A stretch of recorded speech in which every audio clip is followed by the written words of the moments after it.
Maganda naman yan. Oo. Lola! Upo ka dun, Lola. Ang ganda-ganda lagi, Lola. Day off ko ngayon eh. Ganda naman. Hindi ako nagtinda. Tingin doon. Pasalubong mo yung mga kain. Baboy. Ha? Baboy, Lolo. Alam ka na tinapay. Eh, hindi ako nakapaglakad na. Dumiretso na kami ng tricycle kaya ang dami namin dala. Pagkasundo ko dito kay baby, yun, yung baboy, adobong baboy magluto. 1 kilo yung binili ko. Hindi ako nakabili ng ice cream. Lola, magkuha ka daw. Camera. Oy, halika dito si baby ang kinukuhanan ko. Lolo. Yan, dyan ka lang. Sige. Dito. Anak ko nito yan. Alipin natin ang upuan. Alipin natin ang upuan. Opo.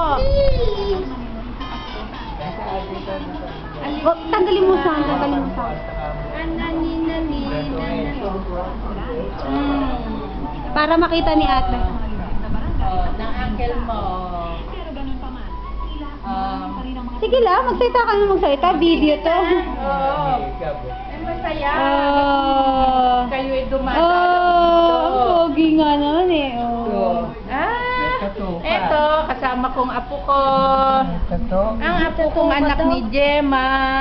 Anak ni Gemma. Ito ang anak ni Gemma. Nakita na ni Tito mo naman, Treno. Dito. Orlan. Orlando. Nakita na. Papakita naman ninyo yung mga video ninyo. Andito. Ayan si Lolo. Ang ganda ni Lola ah. Oh. Nasanay na kayo dito, no? Nasanay na. No comment na ngayon. No. Dati, uwi. Eh, ngayon, wala na. Hindi na kayo nag-aaway sa pag-uwi. Hindi ko na Hindi. tinatanggalan ng paa. Hindi, tsaka walang kuryente na doon. Russell, tingin ka daw dito. Wayne. Nak, tingin ka dito. No. Nananinanan. Na, Diyos ko po, itsura. Negro. Si Russell, negro. Paaraw kasi ng paaraw. Nakita ng nanay mo difference mo, no? Oh.